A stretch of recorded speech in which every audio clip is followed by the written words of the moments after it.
Hello, welcome back to the show. I'm your host, Dr. Alex, and I'm really excited to be joined today by Brigitte Hoefele, who is a German female-based business owner that lives the American dream. She's the owner and founder of two educational institutions, one for children, the Montessori, which is at montessoricleveland.com, and one for adults, the Center of NLP.com. Why have two opposite educational facilities? Because children are innocent by nature. It's the adults around them that shape the growth and potential in each child. Brigitte is a tenacious and fun grandmaster, and by strategically leading leaders from the heart, she creates a legacy unlike anything you have ever experienced. So Brigitte, welcome to the show. Yeah, thank you so much for having me. This is going to be a great show. Yeah, I'm excited. And actually, I missed the piece about children actually when I was first looking at your stuff. So I'm excited about that because it's so true. And maybe we can start off kind of there. We shape our kids like hugely, and we have been shaped by our parents, and there's a lot to unpack there. But before we, dive into all of that, I'd love to hear just a little bit of your journey, both how you ended up in America and what's brought you to doing the work that you do in the world. Yeah, so let me start with the second question first. Yeah. And it leads into the first question. The reason why I do what I do is I felt like I didn't have the attention or the platform to be heard when I was growing up, and I went to German public school, and I never fit in, like, ever. It was always, Brigitte, you are this square piece of cylinder that we're trying to fit into this round opening, and this is pounding. And no matter how hard they were pounding, I never fit, because I literally said, no, I don't want to fit. I do not belong into this opening. Do not put me in a box. Children don't belong in boxes. They don't belong in holes, pegs, and anything like that. They're very creative and holistic little creatures all in themselves. We cannot just go, well, all children are the same, nor not all children are the same, nor are all adults the same. We cannot be put in boxes. And out of that, growing up, I wanted to make a difference in my children's lives. And as growing up, when I was in my mid-20s, I finally stopped dating, and I said, screw all of that. I'm just going to have kids. I don't need a man to have kids. I just, just want to do it on my own. It was just too much drama on that end. And I did marry after that. I actually found the love of my life, and we've been married now for 21 years. But all that to say, I wanted to make a difference in children's lives. That was my goal, wanting to have children, then having children, and then building the Montessori school. Of course, first of all, going, getting the degrees and having the diplomas. But that's what Brigitte breathes and lives. That's why I'm here, and that's why we took the calling of leaving Midtown Munich. My husband and I lived in Midtown Munich when we had our first daughter, Amelie. We wanted her to go to Montessori school. And I was very involved in climbing the German corporate ladder. My husband as well. We both worked in publishing houses, in different publishing houses in Munich, and I wanted our children to go to Montessori school, being an educator myself. And there was no openings for 3 years when she was a baby. And I said, well, wait a minute, I have a teaching degree. So what will it take me to add the Montessori degree on that? So long story short, I added the Montessori degree on that. And then we just packed up and said, hey, if we wanted to move to the States or abroad, anywhere, we might as well do it now when she's little, because, once she's in school, she's going to have her own social environment and her friends, and it's going to be a lot harder to move her somewhere else. So we just wanted to do that for a few years. And I just, wanted to have, for our daughter and then our second daughter, to have a different outlook in life, in education. And here we are 20 years later. Here you are. Love it. So I'm curious from your perspective, what drew you to Montessori? Because I'm also a mom. I have a 10-year-old that I homeschool right now, actually. And each child is unique. So what led you towards that route? Just this is like me. Towards Montessori. Yeah, yeah. Well, Maria Montessori, when I went through my education science and got my education degree, I was, we just briefly looked at other methodologies of education. There was the Waldorf education with Steiner. There was Maria Montessori. And I was like, I remember being in class like, whoa, wait a minute. What? You mean that Maria Montessori was a woman already in the 1930s who kind of pioneered that each child is unique and individual and creative, and that there's no malicious child, there's only, malicious environments or environments that make the child frustrated and rebellious and shapes their behavior of that. I want to learn more about that. So I started reading on Montessori, because even in German schools, we didn't spend a whole lot of time on Maria Montessori, probably spent maybe a week on it. But that really got me interested. And I thought, and I remember asking my mom back then, why did I not go to a Montessori school? Now, mind you, I grew up in a 600 people village outside of Stuttgart. It was absolutely gorgeous and glorious with vineyards all around. I couldn't wait to get the heck out of there. It was just too close, too narrow-minded, too closed in, all of that. And my mom said, there were no we had one kindergarten in like 50 kilometers. There were no Montessori schools, right? So of course, and our parents always do the best that they can with the resources that they have. Exactly.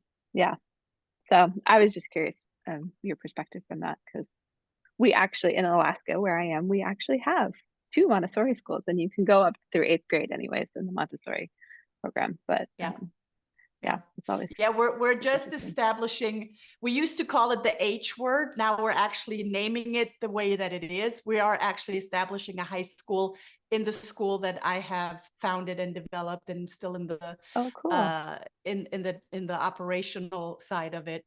So and it's a big undertaking, going all the way up to high school. Yeah, I can imagine. Yeah.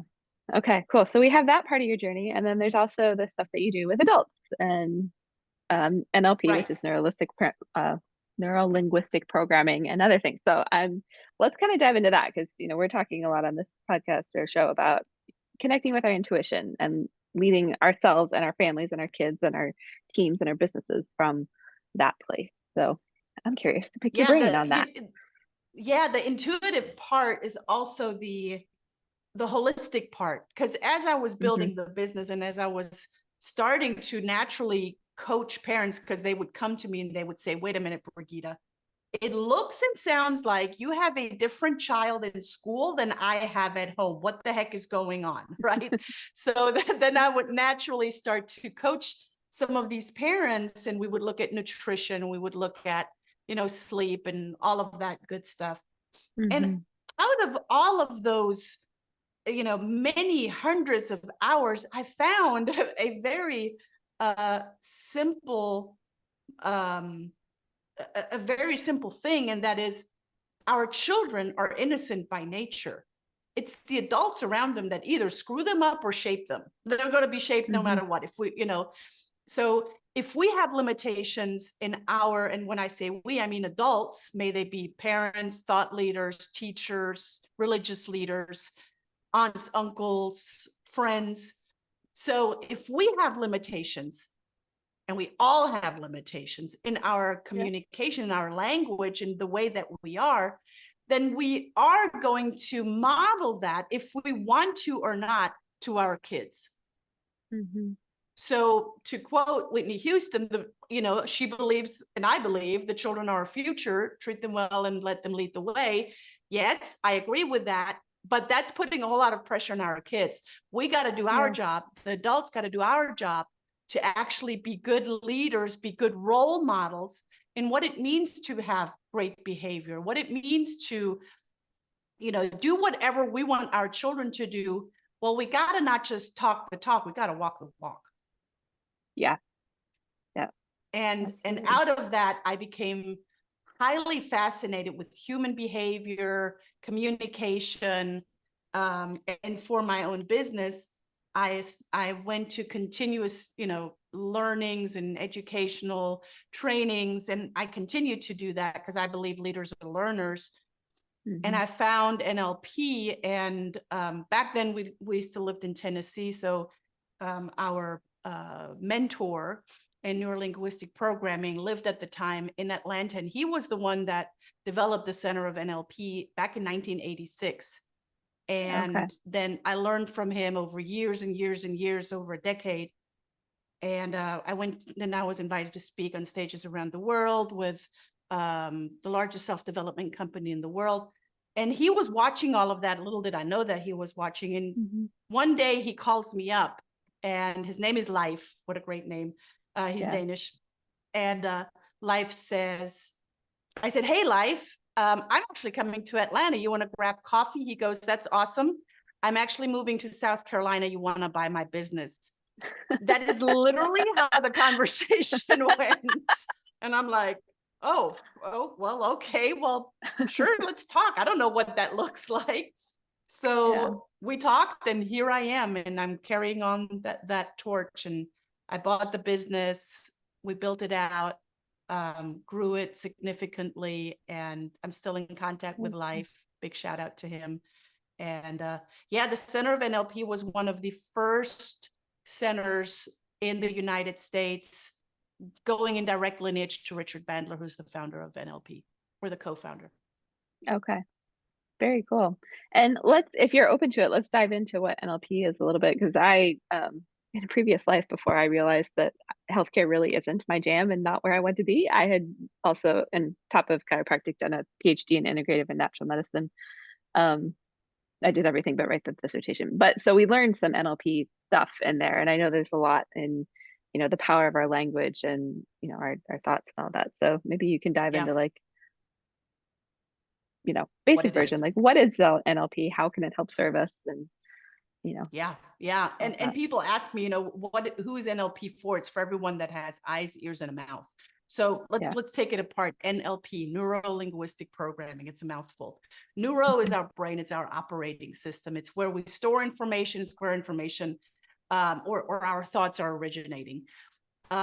So as good or as bad our thoughts are, that's how good or bad our results are. To not put a judgment on it, but just to put some words to it. So neuro, the operating system, feeds our language, feeds our communication. That's the linguistic, that's the L part of NLP.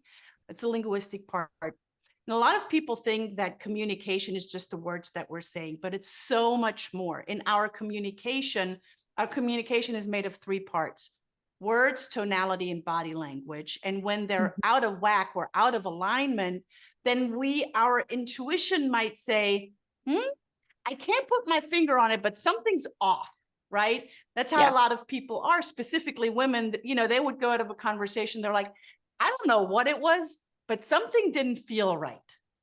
And that is your subconscious mind telling you that it picked something up, but in your neurology, you don't have any, you don't have a baseline, or you don't have any reference points to actually literally put your finger on it and say, that's the limitation, or that's what kind of gave you a bad taste in your mouth when you were listening to that conversation, or when you were in that conversation. So that's the linguistic part. The programming part is the behavior. So our thoughts lead to our communication, and the communication shows up in our behavior. And it also, the way that we communicate also has an effect on other people's behavior. Right. So as a parent, as teachers, NLP is a big, big, big piece. As a leader, as anyone that is doing anything, NLP is the meta program of our language. It's the foundation. And if we're not intentionally putting it together, our communication, our thoughts, our beliefs, our patterns, our behavior, then we're just going to go to default of things that we learned through our imprint phase when we were growing up between age 0 to age 7, and then all of the beliefs that we continue to tell ourselves because we're our greatest suggesters, because we're constantly suggesting things to ourselves. There's no resistance to when we, suggest things to ourselves. Oh, I don't look good, or I don't feel good, and therefore that creates your reality. So that will show up in your behavior. So your inner will eventually show up in your outer world. That's basically, in a nutshell, what NLP is. I love it. Okay, so now we have lots of things to unpack, especially as women in leadership, and like most of us are parents as well, and so we can dive into the dynamics with our kids. But I think also looking at like a lot of my experience, and so I'll just share with you briefly. It was on my podcast Noel, but I graduated from chiropractic school, had a baby like right away, not part of the plan, ended up building a 7-figure practice as a single mom with a kid under 5. But a lot of how I did it led to me completely burning out. And so eventually I ended up totally burnt out physically and emotionally, like injured and bankrupt at the end of all of that. And so much of that was the resistance that came up in how I led my team, my patients, myself, my kids. And a lot of this comes up in what you're talking about with NLP, because there's as women, I think there's this like expectation of leadership and kind of that, very direct, dominant communication type that doesn't actually come naturally to a lot of us as women, especially if we're empathetic. And so I've had to learn a lot, and that's what this podcast really got launched, rebranded around, is like, how do we be ourselves and still lead in a way that's powerfully and communicate that effectively so that we're not walked all over or, taken advantage of, which is something I experienced a lot. So I would love to just get your thoughts on that piece. Yes. Oh my gosh. That is absolutely my wheelhouse. So, people, when they come to me and we start working together, they feel like they have this sense of, I need to become someone else. I need to do it differently because, like you said, I need to be really, rigid and straightforward and to the point and do it in a really harsh and hard way. Yeah. Well, just because, exactly. Who says? By whose standards? Exactly. So we can model. Well, we choose who do we want to model. One of my favorite models that I like to model is Brene Brown. Right? She did a great TED talk many years ago on vulnerability. Did several other talks since then. Has great books. Daring Greatly, one of them. And she models it differently. And she is known to be an incredible leader. I'd rather model her than, some a-hole that is, speaking from stage and trying to bulldoze over everyone. That's not who I am. That might speak to someone else. And if I need to, and I am speaking to a personality type like that, I can plug into that kind of energy. That doesn't make me inauthentic. That makes me flexible. Yeah. And one of the great laws of NLP, and there are over 50 laws in NLP, but one of the greatest laws in NLP is the law of requisite variety, and that states the person with the most flexibility controls the system. Now, I want to speak to the control really quick.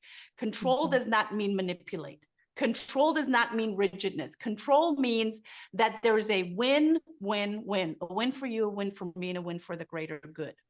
Right? Yeah. If it's not a win-win-win, because I always look at that 3-part win, if it's not a win-win-win, we got to fix something.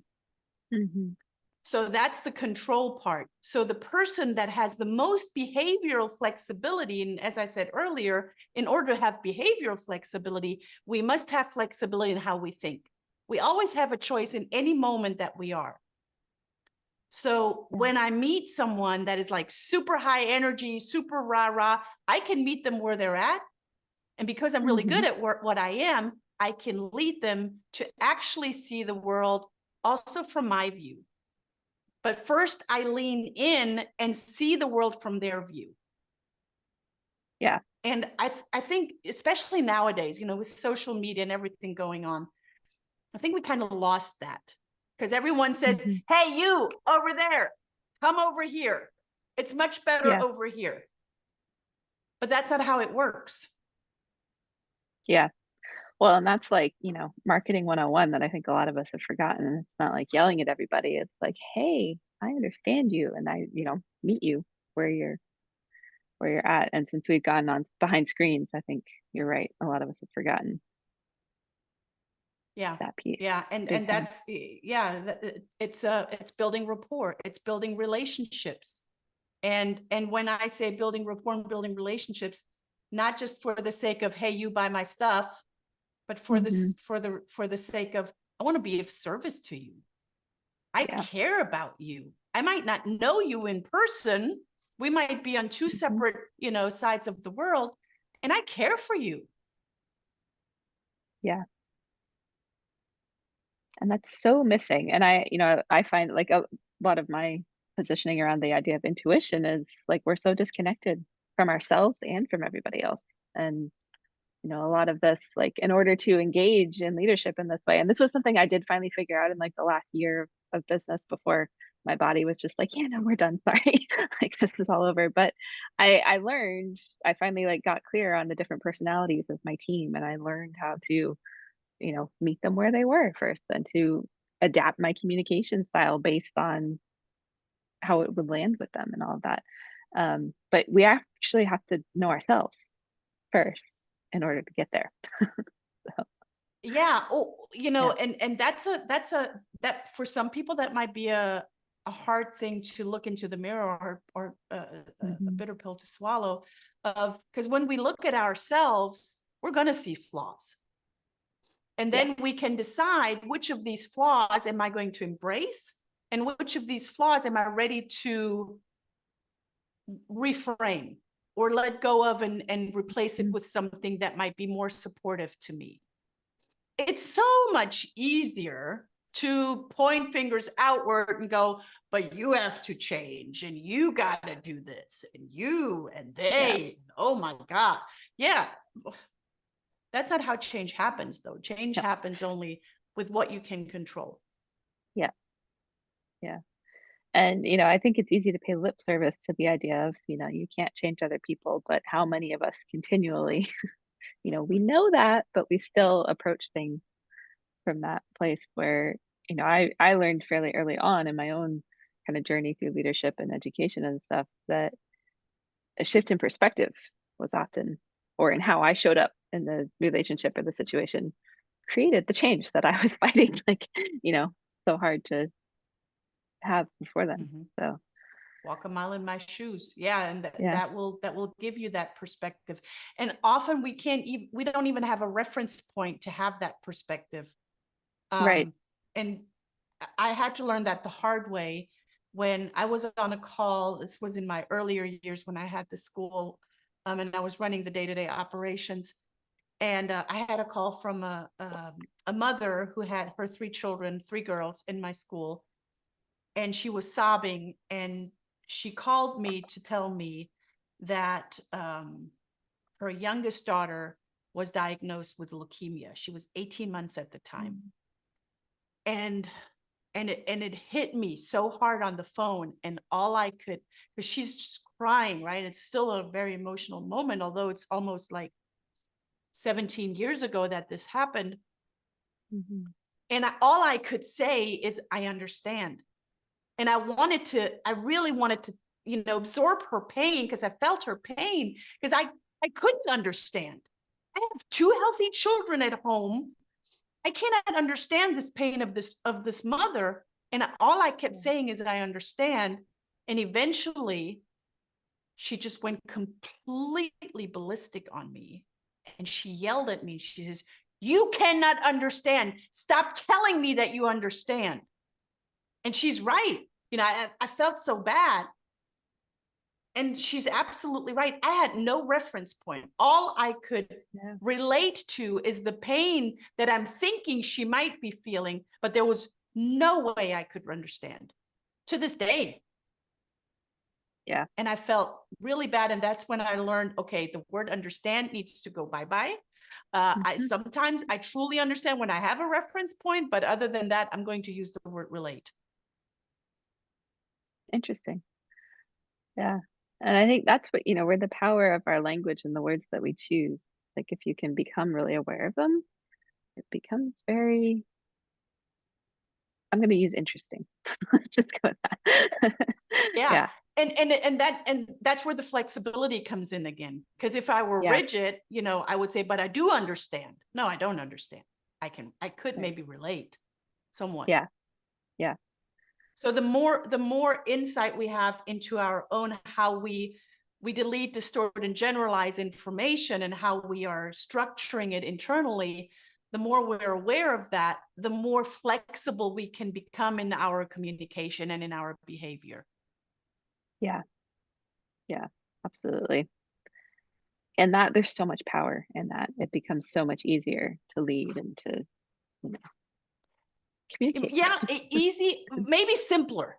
It's Simple. not Yeah. always Yeah. easy, simpler. No, but I view it as being, and maybe this is, me with rose colored glasses, but when I finally started to understand some of this stuff when I had a team, I didn't have as much stress and anxiety going into conversations because I was able to not make it about me anymore and just meet them where they were at.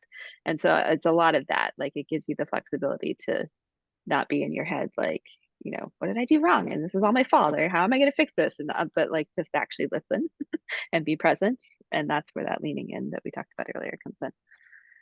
So Yeah, I love the yeah. listening, because when we talk, especially as leaders, we only hear the same thing over and over again. But when we listen, Mhm. we learn something new about the other person, and then Yeah. we can.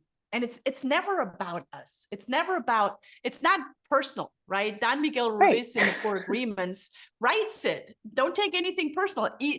especially for women leaders. Easy said, harder to do. Yes, definitely. Yeah.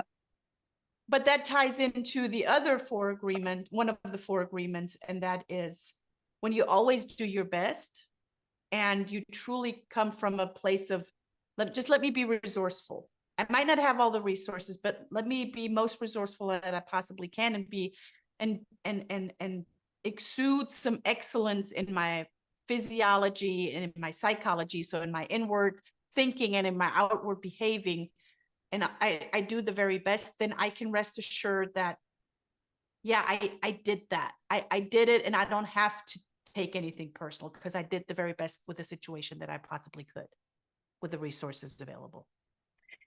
Absolutely. And I was just going to add to that, there's also a lot of power in when you can listen and can hear the thing where we can own and take responsibility for what we need to own and take responsibility for. And I think another place that we get sucked into as women leaders is trying to be responsible for everything because that's, what societal blah blah has put on us, but it's not true. And so it's when you can like be clear in that way and listening to relate and learn something new, as you said, then we can take ownership for what we need to and let the rest go. So And that's doesn't that also powerful. come from being a mother, wanting to have taking responsibility for everything?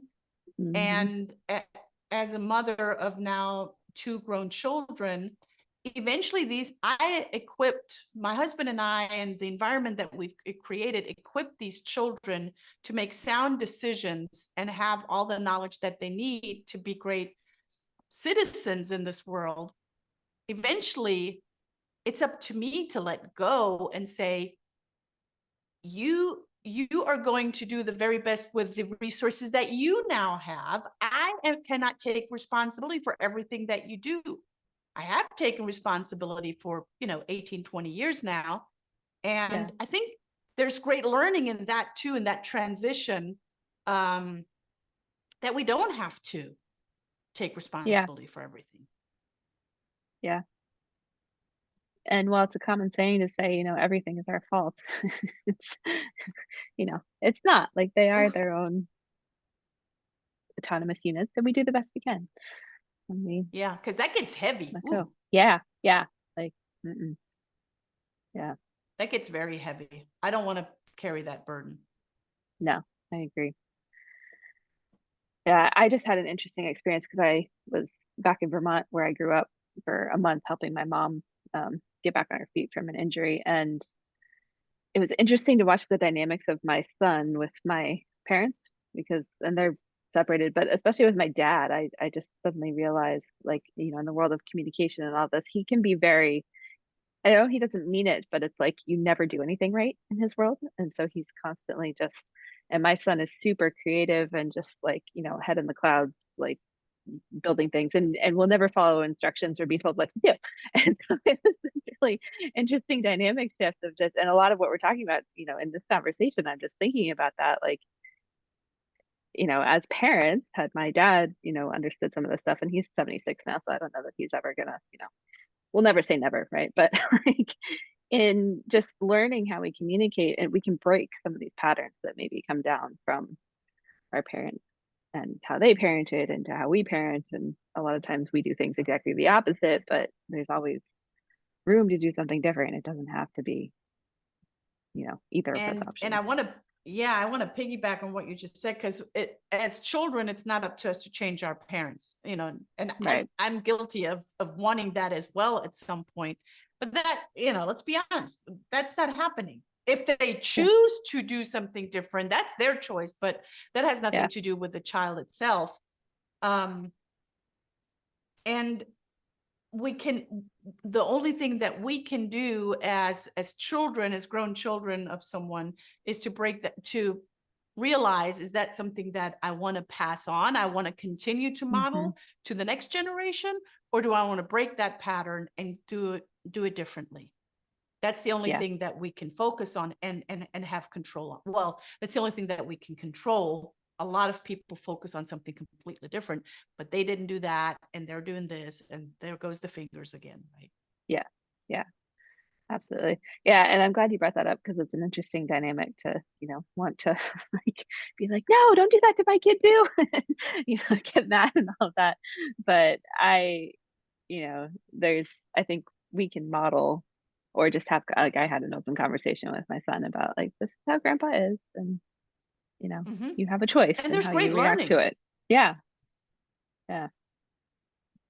So, Absolutely. you know, what I said earlier, we delete, distort, and generalize information. And when you are tuned into how people are generalizing, in this case, is, you know, everyone does this always. And it's in it, linguistically, you will pick up on those generalizations. Yeah.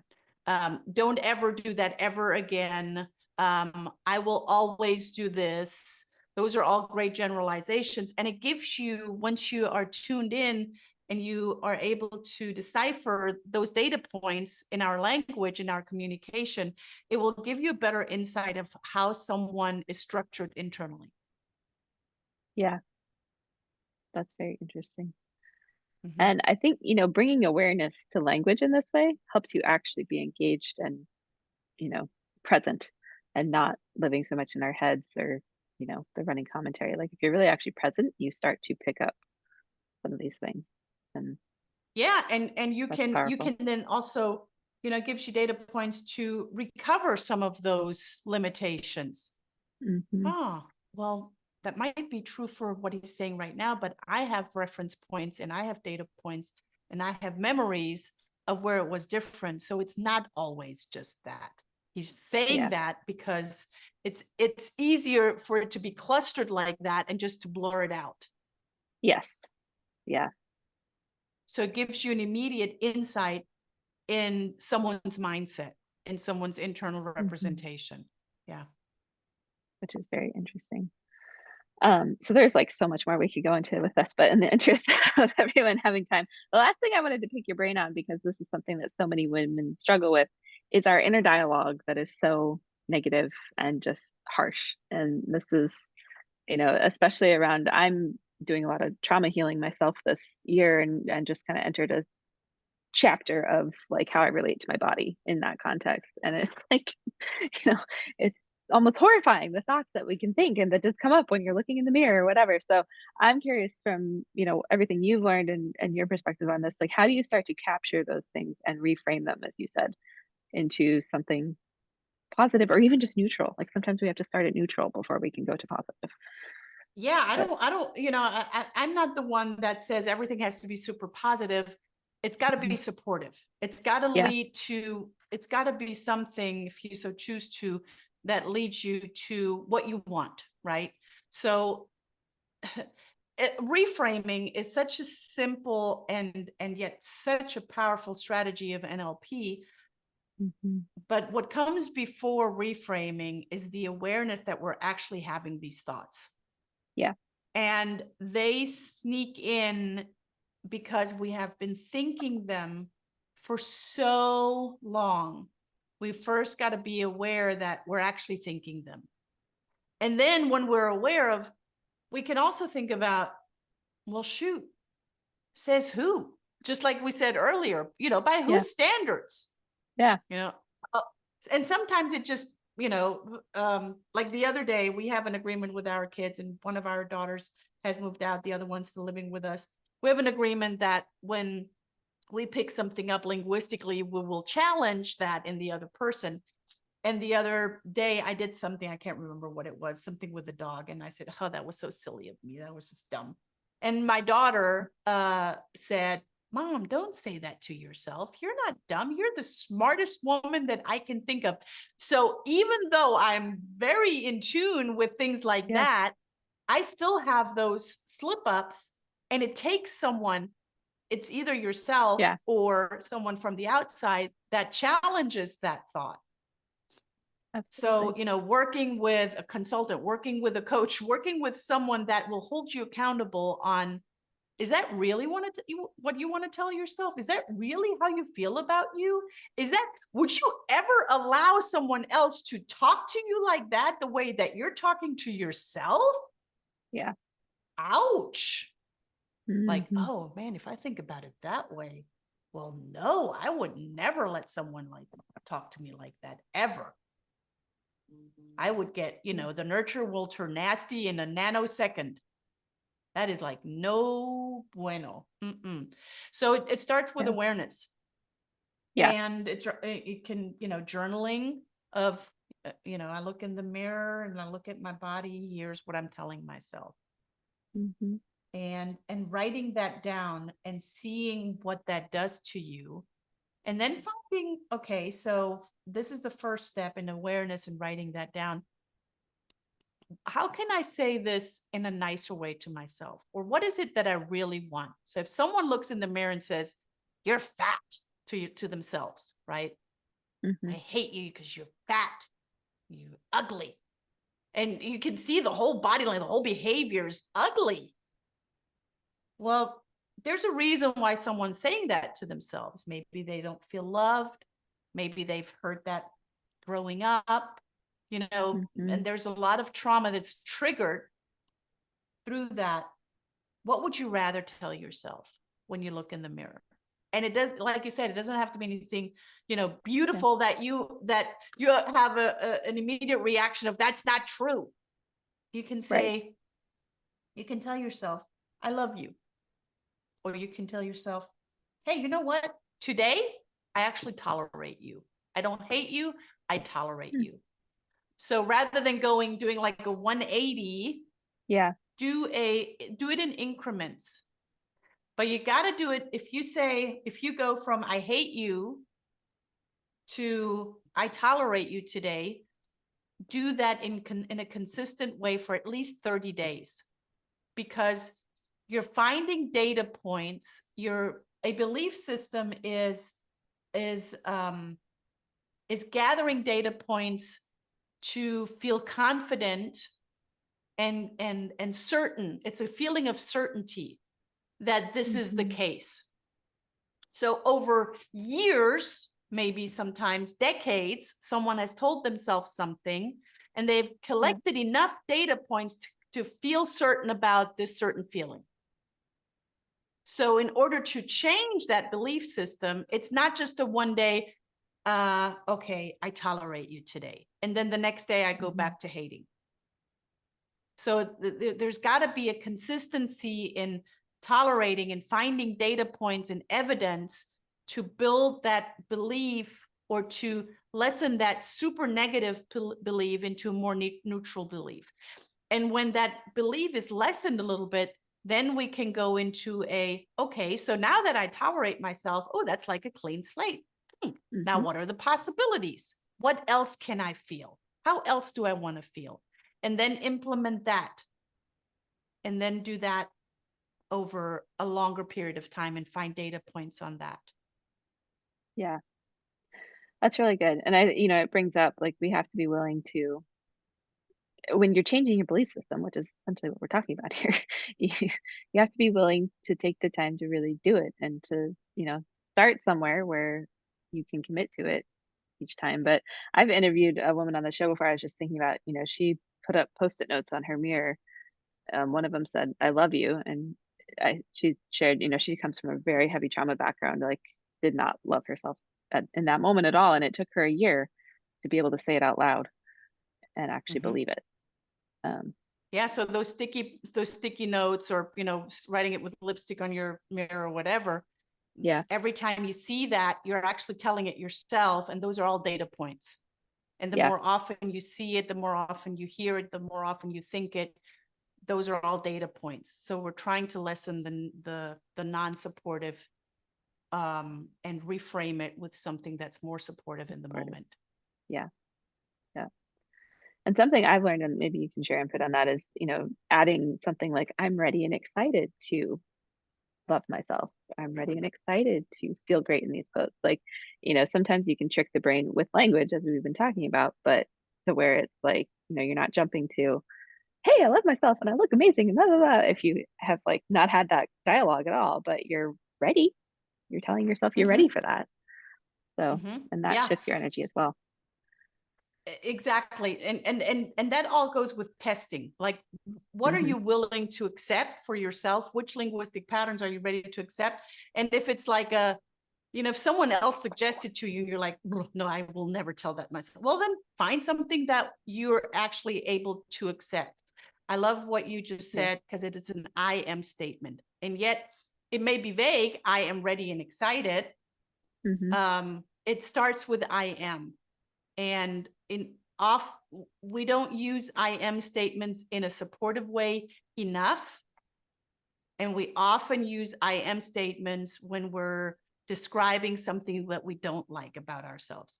I am lazy. I am tired. I am depressed. I am fill in the blank. And when you say I am, you're defining your identity. That's who you are. And the more you're making these I am statements, again, more data points of evidence of, well, yeah, if I tell myself that enough times, then I am. Yeah. Yeah. So you choose what you are and what you tell yourself. I have my clients write down whatever comes up for them in the I am statement, write them down, and then I have them type it into their calendar for every morning when they wake up, and put a timer on it. And every evening when they go to bed, and put a timer on it so it pops up on their phone, and they actually read it. In the beginning, they'll read it, and eventually it's just oh, that's popping up again. Yeah, I know what that says. And they're saying it already naturally in their head. I like it. That's a good trick. So it's a good reminder, and it's again, more data points. Yeah. Yeah. Awesome. Well, this has been super fun conversation for me, and we've been, kind of covered a breadth of stuff, but I love all of it. So, in wrapping up, is there anything we haven't hit that you would like to share? And also, how do women connect with you if they would like to? Yeah, a big shout out to all women. You have a great intuition. Don't ever let anyone tell you that, oh, it's just your gut feeling. Yes, to state my husband's exclamation, he says, we should actually trademark your gut feeling. So you trust your gut. It's your subconscious talking to you. You might not be able to have a logic, and that's where the men come in. They want to have a logic explanation around it. You don't have to have that logic explanation. Trust it and gather more information. Don't jump to conclusions, but gather more information. So trust your intuition. How do people get in touch with me? Really easy. Brigitte Hoefele, Brigitta. Last name Hoefele, Hoeferle. I'm the only one Brigitte Hoefele out there. LinkedIn, Facebook, Instagram, just find me. All the places. Great. Well, thank you Places. so much for just coming on and sharing your knowledge and your passion and all of that with us, Brigitte. I really enjoyed it. Yeah, thanks for having me.